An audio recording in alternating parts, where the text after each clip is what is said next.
ঐতিহাসিক ভোটের সাক্ষী হলো বাংলাদেশ সীমান্ত ঘেঁষা পশ্চিমবঙ্গ। টলে গেছে মমতার সিংহাসন। দিদির টানা 15 বছরের শাসনের পর গেরুয়া বাতাস বইছে রাজ্যে। দীর্ঘ অপেক্ষার পর অবশেষে বঙ্গ জয় করলেন নরেন্দ্র মোদী। ভোটের মাঠে দৌড়ঝাঁপ করে সার্থক শুভেন্দু অধিকারীও। মমতার বাড়ির সামনে উল্লাসে ফেটে পড়েছে বিজেপি সমর্থকরা।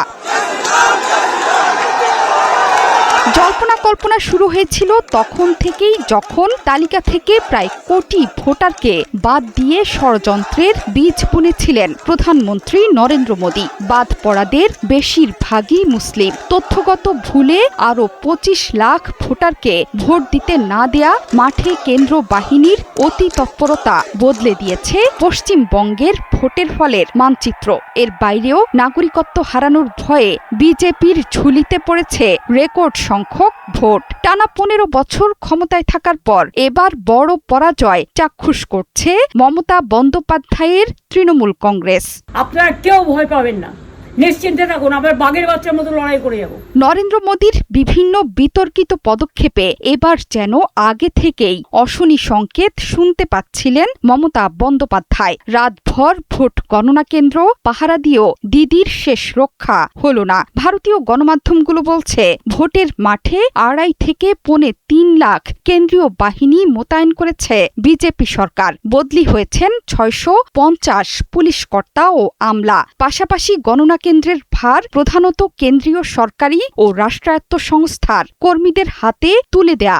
সবকিছু মিলিয়ে একরকম ষড়যন্ত্র করেই যেন পশ্চিমবঙ্গ থেকে দিদির দখল কেড়ে নিল গেরুয়া শিবির।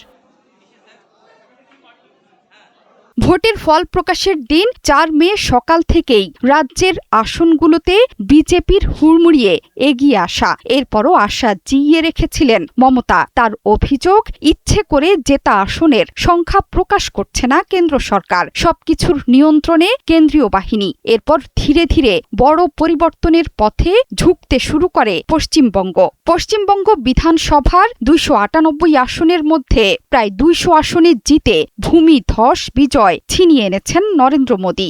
बीजेपी सरकार देशवासियों के हित में लगातार काम कर रही। দক্ষিণবঙ্গের চাইতে এতদিন ধরে উত্তরবঙ্গই ছিল বিজেপির শক্ত ঘাঁটি। 2021 সালের ভোট কিংবা 2024 সালের লোকসভা ভোটে সেই শক্তি প্রকাশ ঘটেছিল। তবে এবারই প্রথম 2 বঙ্গেই এগিয়ে বিজেপি। বিশেষ করে উত্তরবঙ্গের কোচবিহার, আলিপুরদুয়ার, জলপাইগুড়ি, দার্জিলিং, 2 মেদিনীপুর, বীরভূম, পুরুলিয়া এবং বাঁকুড়ায় বেশ ভালো ফল করেছে বিজেপি।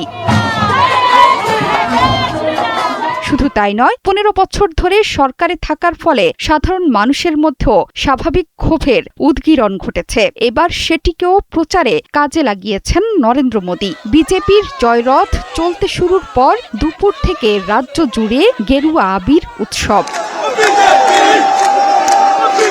জোহরা চৌধুরী সেতু, 71।